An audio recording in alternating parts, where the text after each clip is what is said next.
munting ilaw! Kamusta kayo ngayon mga bata? Ako pala si Kuya Harvey. Ako naman si Ate Lindy. Ako si Ate Jo. Kuya Jed, ang itawag niyo sa akin. At Ate Mea naman ang sakin. Mga kids, may bago tayong makakasama ngayon. Si Ate EJ. Handa na ba kayong makisaya sa amin? Halina kayo, makinig at makikanta. Matuto at makisaya. Welcome sa Mga Munting Ilaw!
Hello mga munting ilaw! Nakita na ba kayo ng mga leon? Narinig nyo na ba sila mag-roar? Nalaman nyo na ba kung bakit sila tinawag na King of the Jungle? Ang leon ay mabangis. Kaya nitong kumain ng pagkalaki-laking hayop ng pagkabilis-bilis. Alam nyo ba na ang ating kwento ngayon ay may isang taong ipinatapon sa mga leon? Hindi lang isang leon, kundi isang kuweba na puno ng leon. Pero makikita natin kung paano siya pinotektahan, inalagaan, at binantayan ng Panginoon. Ready na ba kayo, kids? Ang kwento natin ngayon ay tungkol kay Daniel. Si Daniel ay isang matapat na lalaking sa Panginoon. Isa siyang Israelita at mahal na mahal niya ang Panginoon. Kaya naman, araw-araw siya ay nananalangin sa ating Panginoon. Si Daniel ay isa ring mataas na opisyal sa kaharian ni Haring Darius. Malaki ang pagtitiwala sa kanya ng hari. Kaya naman pinili siya bilang isang prinsipe na mamumuno sa buong kaharian. Dahil mahusay at matalino si Daniel, nainggit sa kanya ang iba pang mga prinsipe. Nagalit ang mga ito kay Daniel. Inggit na inggit sila sa kanya at pilit nilang hinahanapan ng mali si Daniel. Hindi naman perpekto yan si Daniel at magkakamali din yan. At kapag nakita natin siyang gumagawa ng mali, isumbong agad natin sa hari para maalis sa pwesto. Tama. Araw-araw nilang sinusundan si Daniel kung saan ito magpunta. Tinitignan nila ang bawat kilos at bawat galaw nito. Subalit, kahit anong gawin nila, Wala silang makitang mali kay Daniel, pero meron silang isang napuna sa kanilang pagmamatsyag. Ito ay ang pagdarasal ni Daniel sa Panginoon 3 beses sa isang araw. O kayo kids, nagpe-pray ba kayo sa ating Panginoon everyday? Hindi masama ang manalangin. Subalit, gumawa ang masasamang prinsipe ng isang paraan upang maparusahan si Daniel sa kanyang pagdarasal sa Panginoon. Diba ang sasama nila? King Darius, meron kaming naisip na magandang batas para sa ating kaharian. Ano yun? Ang sino mang magdadasal at sumamba sa loob ng 30 araw ay dapat hatulan ng kamatayan. Hindi naman masama magdasal, di ba? Mahal na hari, magiging masama lamang po ito kapag hindi sila sa inyo nagdasal. At kung sino mang mahuling magdasal o sumamba sa ibang Diyos ay dapat hatulan ng kamatayan. Ipapatapon sila sa kuweba ng mga leon. Ang lahat na nasasakupan ko ay sa akin lamang magdarasal. Gusto ko yan. Mabuti pa ipahanda na ang papeles at na mapirman ko at may sa batas na yan. Magmadali kayo. At pinirmahan na nga ni Haring Darius upang ipaalam sa mga tao na ito ay isang batas na ipapatupad ng 30 araw sa kanilang kaharian. Hulaan nyo kids, sino ang unang-unang nahuli? Tama kayo, si Daniel. Kahit alam niya ang bagong batas, alam niya din na masama ito. Wala tayong dapat na ibang pagdasalan kundi ang tunay na Panginoon na nasa langit. Kaya hinuli na nila si Daniel. Pero nalungkot si Haring Darius.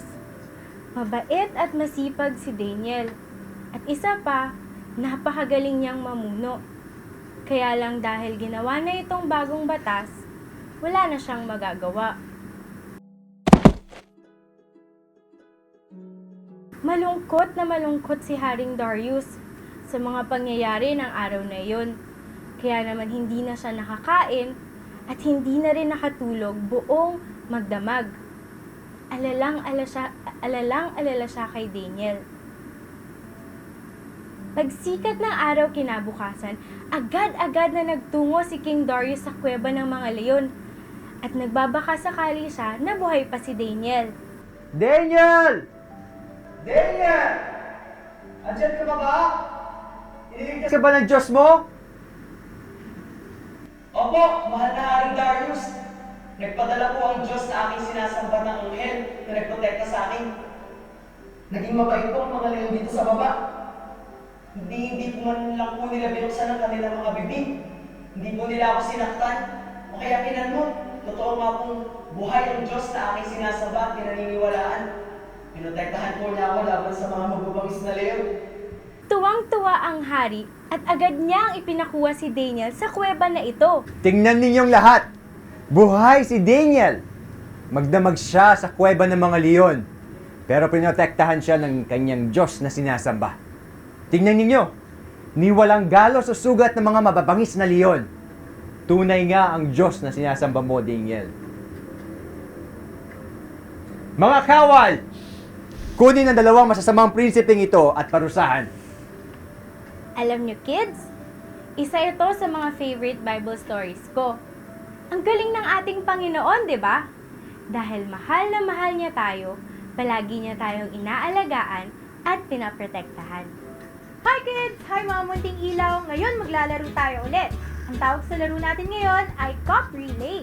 Dahil gagamitin natin ang 3 cups para makabuo ng pyramid. Handa na ba kayo? Bago tayo maglaro, ganito yung dapat ninyong gawin. Okay? Yung 3, ihihiwalay muna ninyo dahil magkapatong-patong sila. 2 sa baba at ipapatong yung isa sa taas para magmumukha siyang cup pyramid. Naintindihan? Okay. Ngayon, isa-isa kayong lalapit doon para makabuo ng cup pyramid. Pag natapos nyo yun, kailangan ninyong ibalik sa dati at i-high five yung kasunod ninyong maglalaro. Tatakbo lang siya kapag in-appear niya sila. Naintindihan ninyo? Okay, magsimula na tayo. Mga munting ilaw, are you ready? Ready? Okay. Pag sinabi kong go, tatakbo na kayo ah. Ready, get set, go!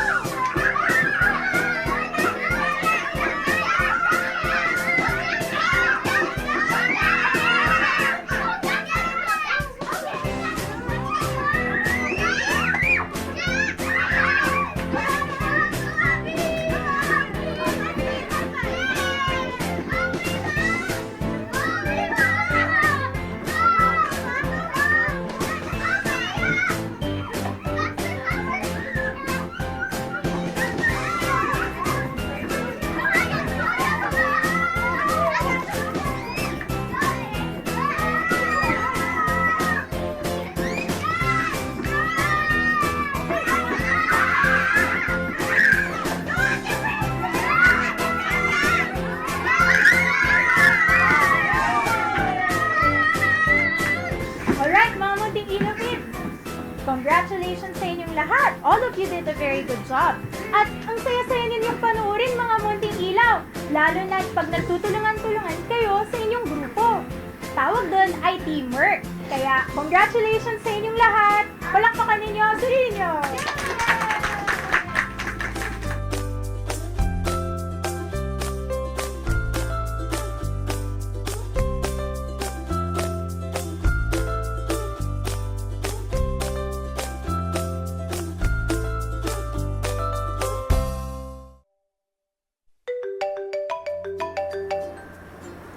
Hello, Daddy? Nasaan ka na? Kanina ka pa namin hinihintay ni Aya. Mami, naaksidente ako. Ha? Bakit? Anong nangyari? Nasaan ka? Nasaktan ka ba? Oo, teka, relax muna. Nasa ospital ako. Mga galos at sugat lang sa braso pero okay naman ako. Malakas kasi yung ulan kaya medyo madulas yung kalsada. May sasakyang bumangga sa akin pero salamat sa Panginoon at parehong okay naman kami. Kaya huwag ka nang mag-alala, kayo ni Aya. Pinalabas na nila ako dito sa ospital, pauwi na rin ako. Salamat naman sa Panginoon at ligtas ka. Sige. Sigurado ka bang kaya mo na umuwi mag-isa? Pwede ka tang puntahan. Oo naman. Sige na, sabi ko nga galos lang ito. Don't worry, in 30 minutes, nandiyan na ako sa bahay. Sige, ingat.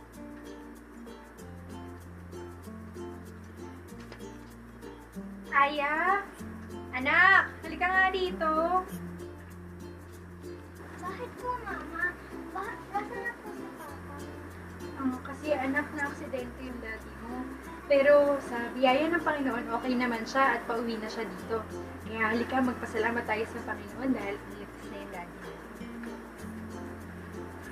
Panginoon, marami pong salamat dahil hindi mo naman po masyadong nasaktan ang aking asawa. Tunay nga po na tapat kayo sa pag-aalaga at pagpaprotekta sa amin. Maraming salamat po sa inyong pagmamahal. At sana nga po ay makauwi ng ligtas ang aking asawa. Sa pangalan ni Kristo Jesus, Amen.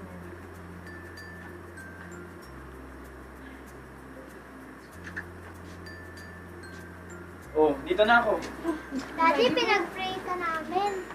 Oo nga, buti naman at ligtas ka nakauwi. Katapos nga lang namin mag-pray. Uli ka, magdasal ulit tayo.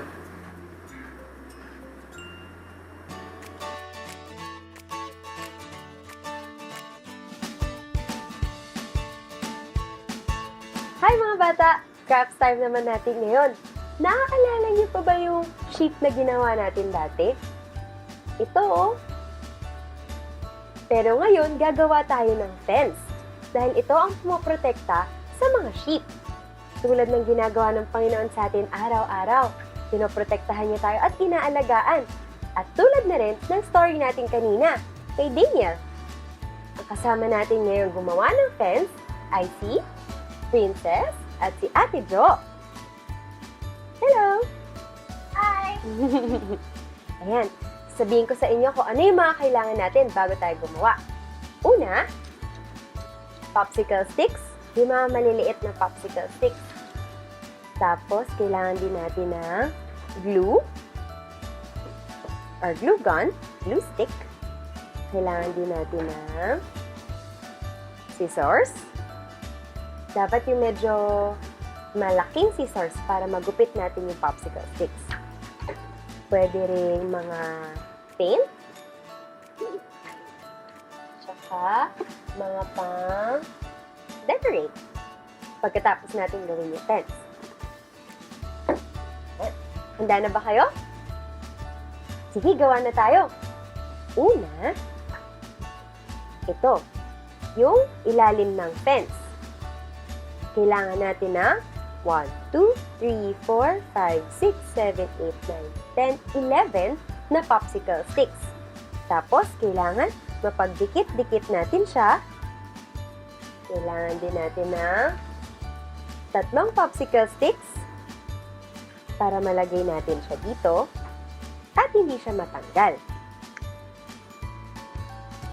Gumawa na ako ng akin para makita nyo na yung magiging itsura niya. Ito yung gagamitin natin na side, yung walang popsicle sticks. Ito yung sa likod, ito yung ilalim. Meron na din sila Ate Jo nun. Ayan, ito yung gagamitin natin. Sunod, kailangan natin itong gagawa tayo nito, mga wall. Tulad nito. 4 na ganito. Naghanda na kami ng 3, gagawa namin yung isa. Sige. Kailangan natin ng kalahati ng popsicle sticks. Bawat side, merong 6. 1, 2, 3, 4, 5, 6. Sige. Kaya kuha kayo ng 6 na kalahati lang. Ayan, handa na sila Ate Jo. Pagkatapos, didikitan natin siya ng isang buo sa ilalim.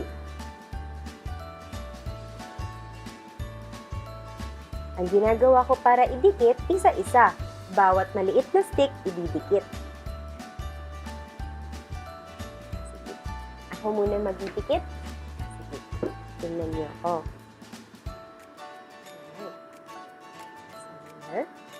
Kapag gagamit po ng glue gun, siguradong nandyan si Mama at Papa dahil nakakapaso ito at masakit sa kamay. Kailangan humingi ng tulong.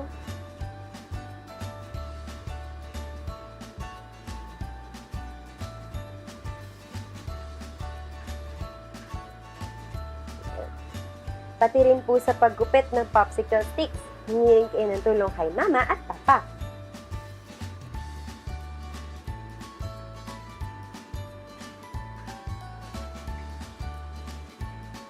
Ayan. Parang ganito.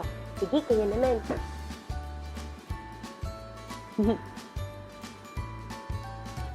Kapag nadikit na siya, magiging ganito ang itsura niya.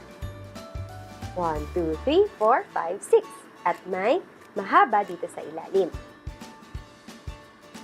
Pagkatapos naman ito, ang gagamitin nating side, itong nasa likod yung mahaba. Magdidikit tayo ulit ng isang buo dito sa harap para ganito yung itsura niya. Hindi siya masyadong kita, pero nakatago siya dito.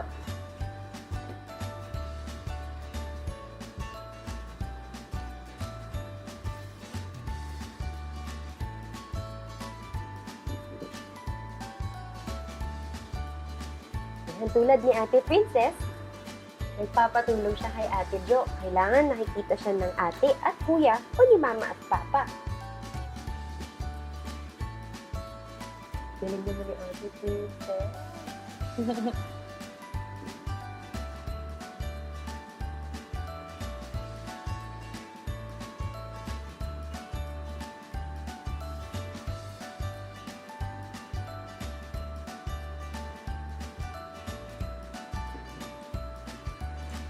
Ayan. At tapos, tulad ng sabi ko kanina, ito yung gagamitin natin. Idikit tayo dito sa gitna. Pahiram po muna. Habang nagpapatiyo kayo, ano naman.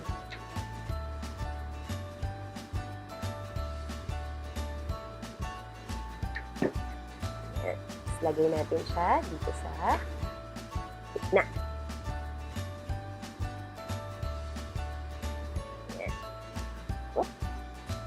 Kaya kung makikita nyo, ayan siya. Nasa harap to, nasa likod yung nasa ibaba. Maglalagay pa tayo ng isa dito sa taas.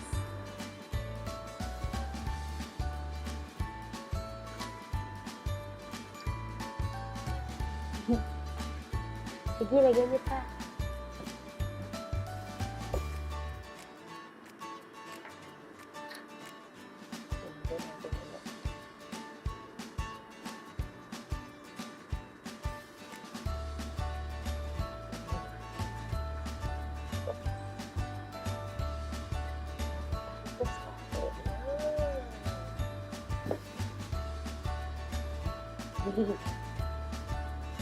Ayan, ganyan siya. Tapos, lagyan na natin yung taas.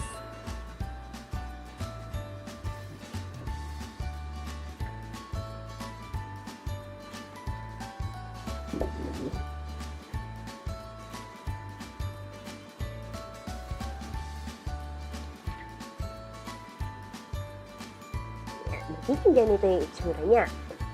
3 mahaba at 6 na maliliit. Ganito. Yung isa, gagawa pa kayo ng 3 para kumpleto yung sides ng fence nyo. Ayan, tapos na sila. Pwede na natin madikit ito sa gilid. Dito, oh. 1, 2, 3, 4. Ito muna.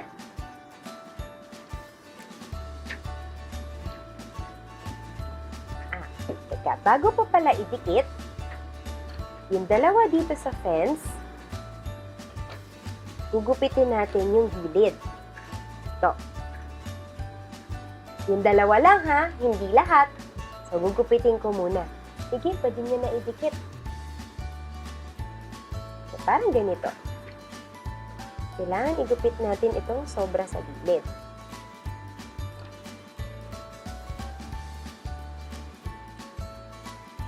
Medyo matigas siya, kaya dapat humingi ng tulong kay mama at papa.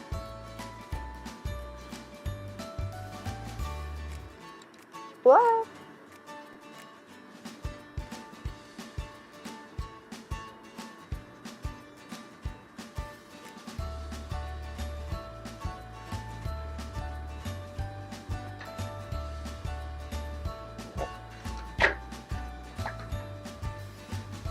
Okay, pag nagupit na, ito na po yung itsura niya.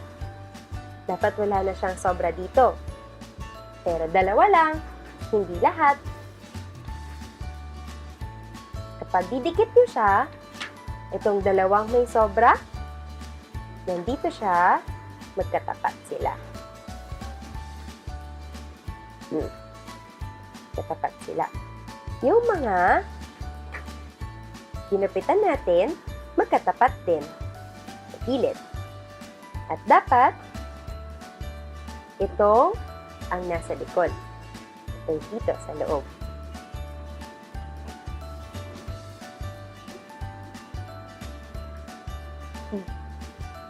Ayan, nagawa na nila Ate Jo. Dikit ka rin yung akin. Kapag nadikit niyo na, pwede na kayo mag-isip ng gusto niyong design.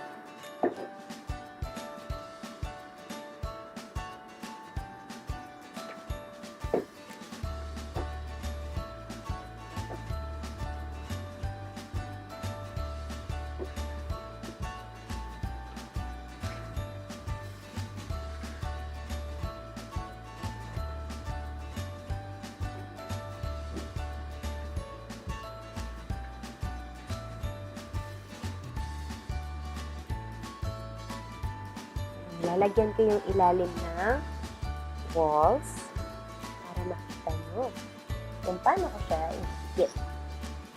Okay lang kahit may mga lumalagpas na glue. Kasi pwede naman yan designan o pinturahan.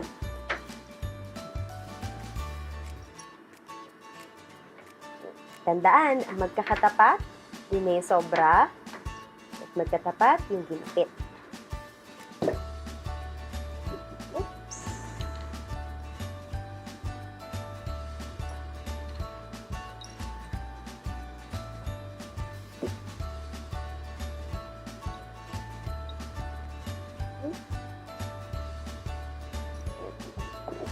Ganito magiging itsura niya. Yan. Dito, yung may sobra, yung may gupit, gupit. At yung last, yung sobra. Naisip na kayo? Bakit ba? Sige. Kailangan nila ng scissors. Pa.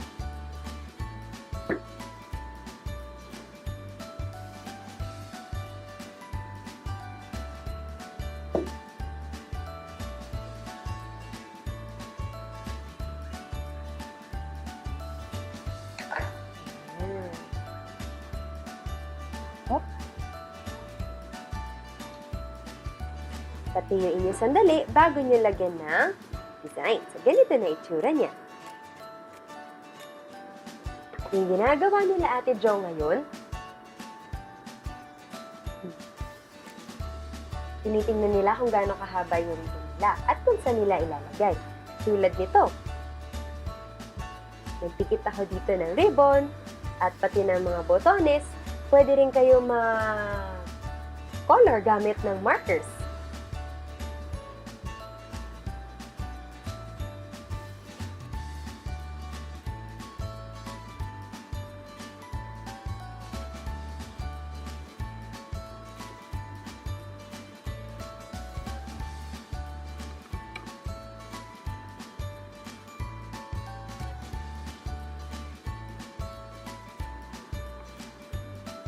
Ayan, mag-ingat lang lagi sa glue gun.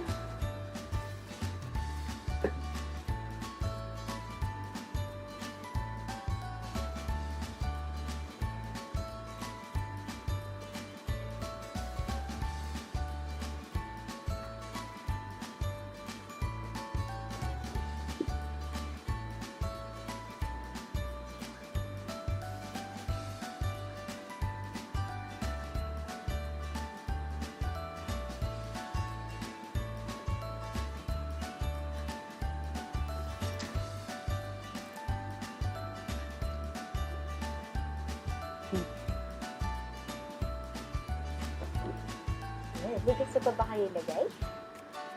Sige, lagay ko yung botones. Ito naman, pag tinanggal ko itong mga sheet na ito,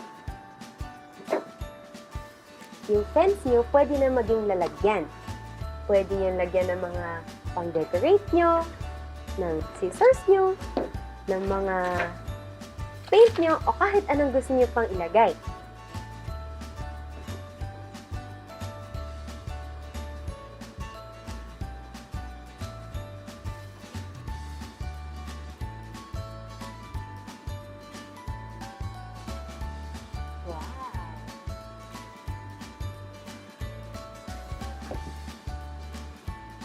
Ayan, dahil ito yung ginawa ko. Sige, lagyan nyo rin yung inyo. Pakita niyo sa kanila. Paalam!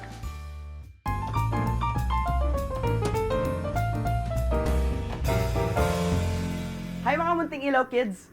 Ang song natin for today ay My God is So Great. So ang unang action natin ganito. Clap muna sa intro. Very good. Tapos pupunta tayo dito sa right side. 7 counts. Tapos yung pang 8, sisigaw tayo ng Hey! Kayo nga! Very good. Try nga natin. Clap! Punta tayo dito. 1, 2, 3, 4, 5, 6, 7. Hey! Tapos sa kabila, 6 and then Hey! Hey! Tayo sa kabila. 1, 2, 3, 4, 5, 6. Hey! Hey! Tapos balik ulit doon. 1, 2, 3, 4, 5, 6, 7. Hey! And then last one.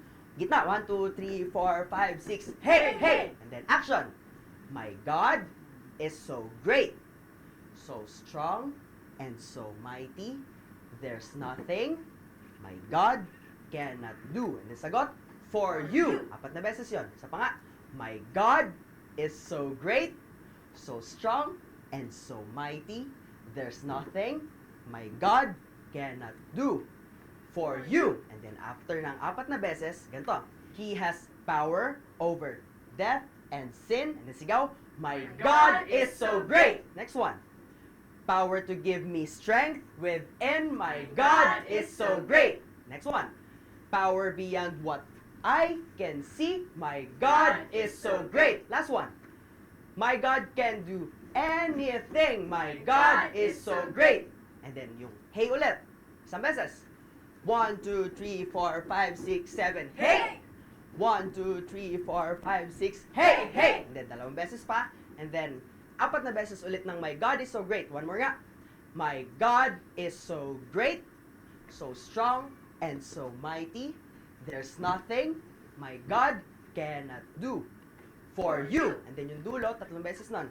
There's nothing my God cannot do for you. Last one, wala nang sagot. There's nothing my God cannot do. And then hey ulit, and then sa gitna na. Okay, ngayon, try naman natin with music. Right.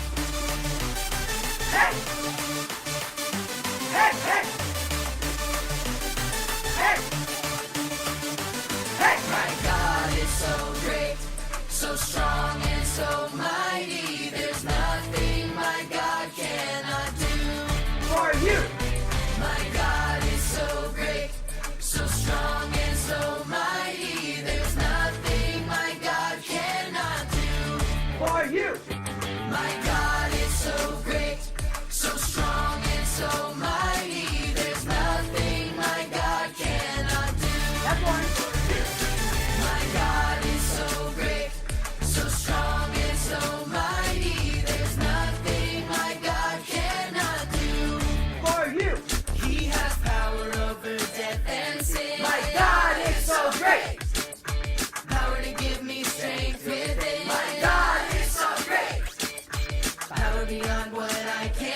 My God is so great. My God can do anything. My God is so great. Hey! Hey! Hey! Hey! Hey! My God is so great, so strong and so mighty. There's nothing my God cannot do. For you. My God is so great, so strong and so mighty. There's nothing my God cannot do. For you. My God is so great, so strong and so mighty. There's nothing my God cannot do. For you. My God is so great, so strong and so mighty. There's nothing my God cannot do. There's nothing my God cannot do. There's nothing my God cannot do. Go! Hey! Hey! Hey! Hey! Hey! Hey! Very good mga kids! Mamaya pwede nyo na kaming sabayan. O mga munting ilaw, nagustuhan niyo ba ang kwento natin ngayon tungkol kay Daniel? Kung gaano man kabangis sa mga leon, ay hindi pa rin nila sinaktan si Daniel dahil sa pag-aalaga ng ating Panginoon. Ganon din naman sa atin ang ating Panginoon. Mahal niya tayo at araw-araw ay inaalagaan at pinaprotektahan niya tayo. Kaya pagkagising sa umaga, huwag kakalimutang mag-pray at magpasalamat sa Panginoon sa kanyang pag-aalaga sa atin buong araw. That's right! Gaya ni Daniel, let us always pray to God. Oh, sabay-sabay nga tayo mga munting ilaw. Salamat po, Panginoon, sa inyong proteksyon at pag-aalaga sa amin.